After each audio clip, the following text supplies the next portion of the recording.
There is a version of you that learned to survive by becoming smaller than you really are.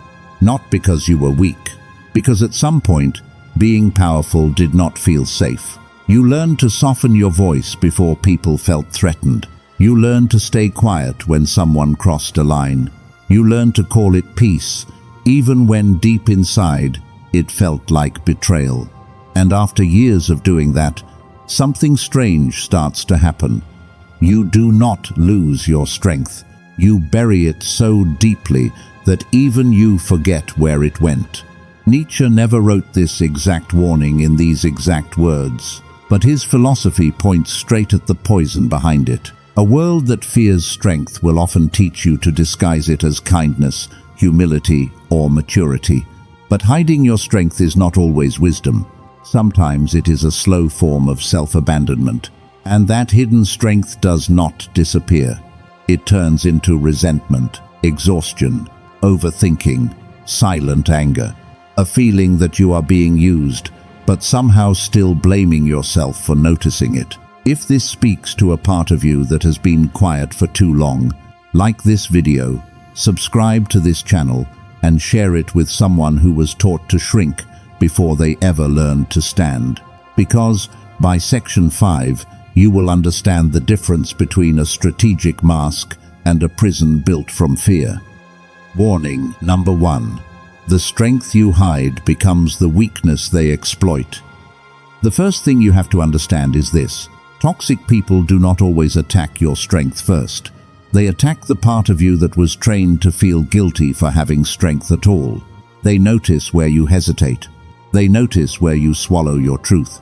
They notice the moment you are angry, but choose to explain yourself gently so nobody can accuse you of being difficult. And slowly, without saying it out loud, they learn where the door is. You may call it patience. You may call it being the bigger person. You may call it keeping peace. But if your silence comes from fear, it is not peace. It is self-abandonment, wearing a calm face. Think about the moment someone crosses a line with you. They speak down to you. They take more than they give. They make a small, disrespectful comment and watch your reaction. Outwardly, you stay composed. You smile. You let it pass.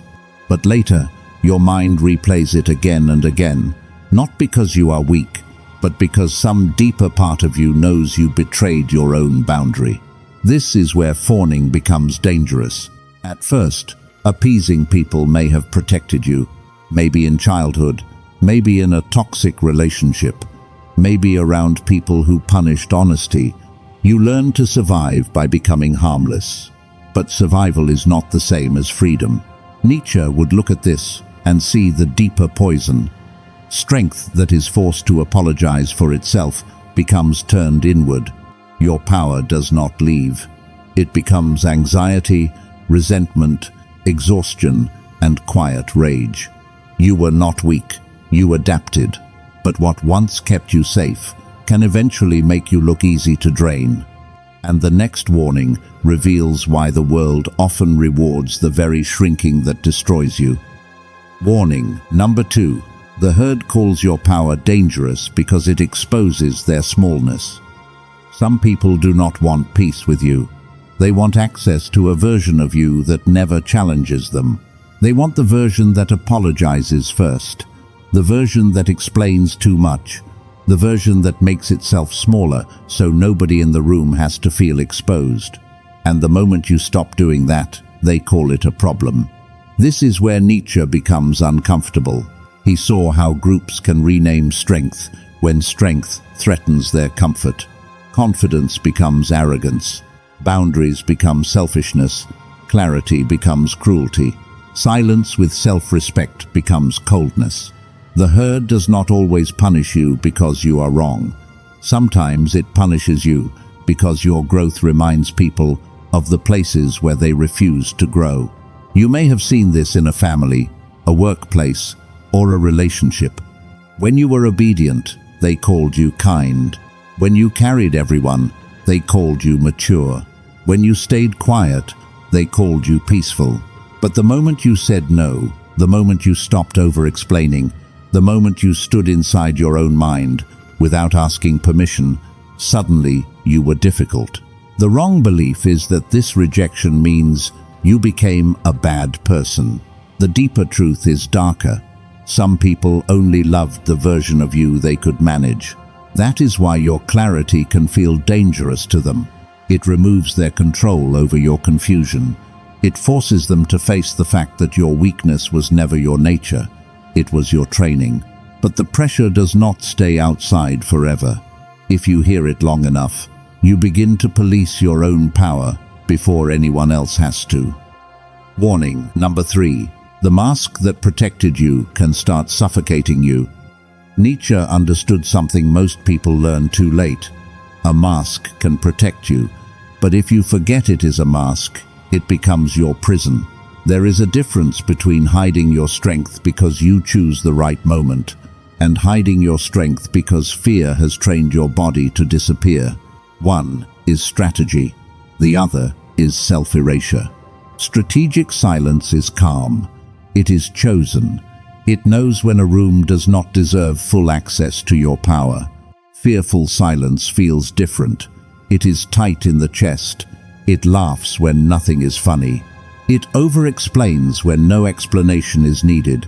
It hides good news because someone might feel insecure.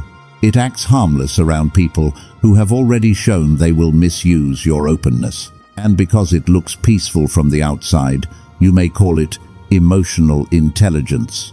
But emotional intelligence without self-loyalty becomes self-betrayal.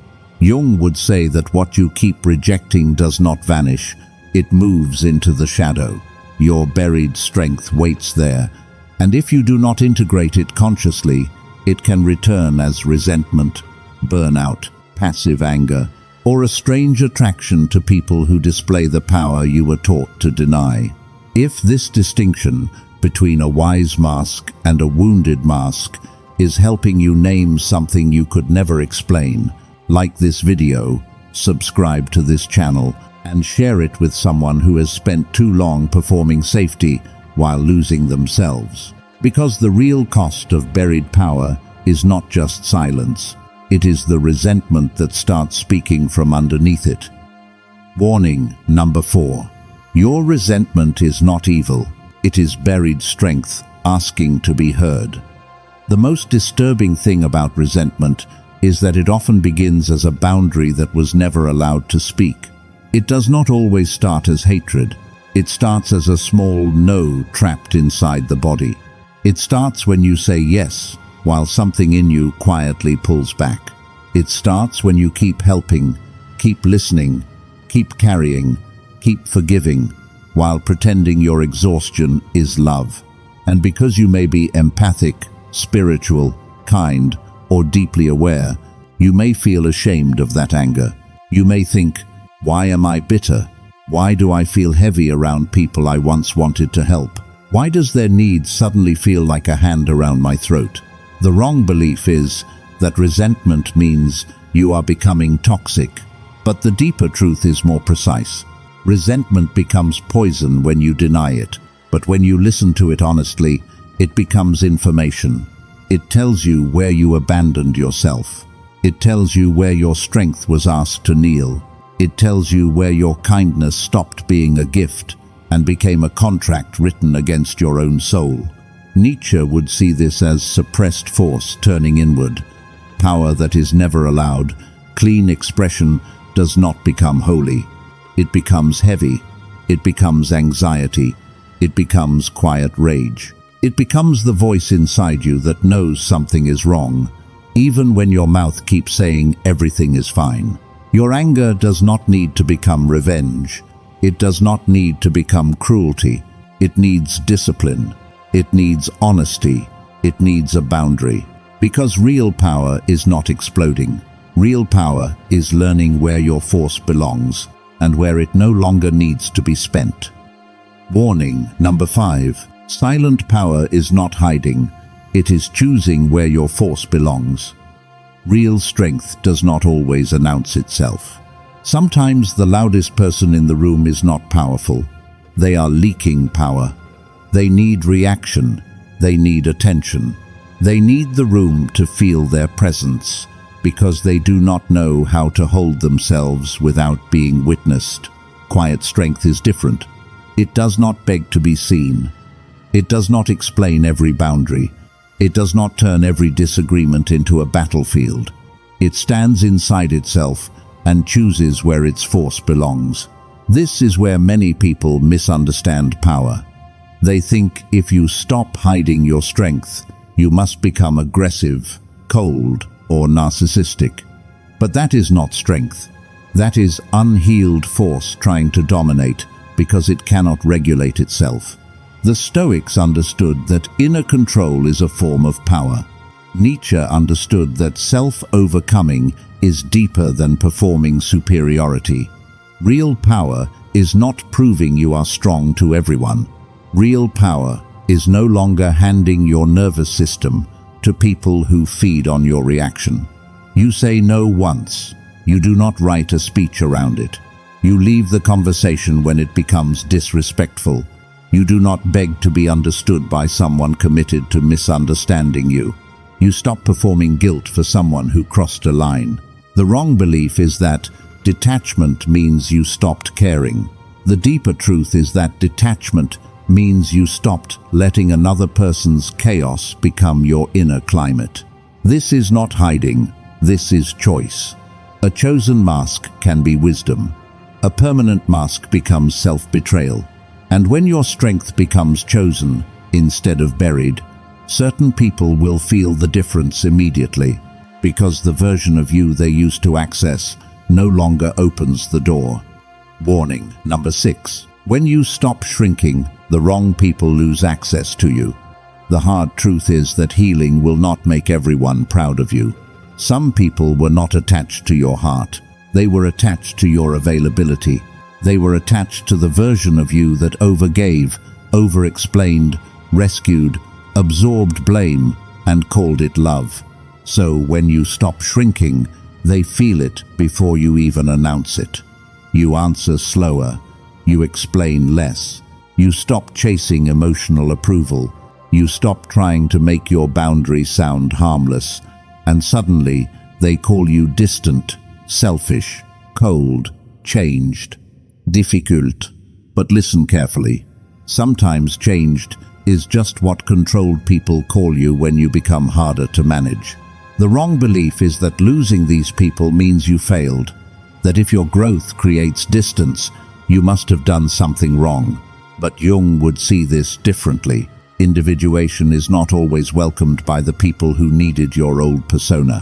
When the false self begins to fall away, the relationships built on that false self begin to shake. That does not mean you are becoming a monster. It means you are becoming whole enough to stop asking permission to exist. This is where the confused empath becomes something deeper, a self-differentiated thinker. A person who can feel deeply without being owned by what they feel. A person who can love without dissolving. A person who can stand in the room without shrinking to make others comfortable. Yes, there may be loneliness at first, but the loneliness of owning your strength is clean. The loneliness of faking smallness slowly destroys the soul. And this is where Nietzsche's warning becomes personal, because the final danger was never your strength. It was how long you were willing to hide it. Nietzsche's warning was never that strength itself is dangerous. The real danger is being taught to pretend it does not exist. Because to demand that strength never express itself is to demand self-betrayal. And maybe that is what happened to you. You hid your power to survive. You called it patience. You called it humility. You called it being peaceful. But somewhere along the way, the people who fed on your silence began to feel normal to you, and the resentment inside you became proof that something deeper was still alive. That resentment was not punishment. It was awakening. You do not need to become cruel. You do not need to become loud. You do not need to become superior, cold, or untouchable in a fake way. You need to become honest, boundaried, regulated, loyal to the force inside you that was never meant to be buried. There is a difference between power and abuse. Healthy strength protects dignity. Unhealed strength tries to control. Your path is not domination. Your path is self-possession. So, stop performing harmlessness to earn love from people who only wanted access. If this message reached the part of you that is done shrinking, like this video, subscribe to this channel, and share it with someone who needs to remember that strength is not something to hide, it is something to master. You are not here to be used. You are here to become.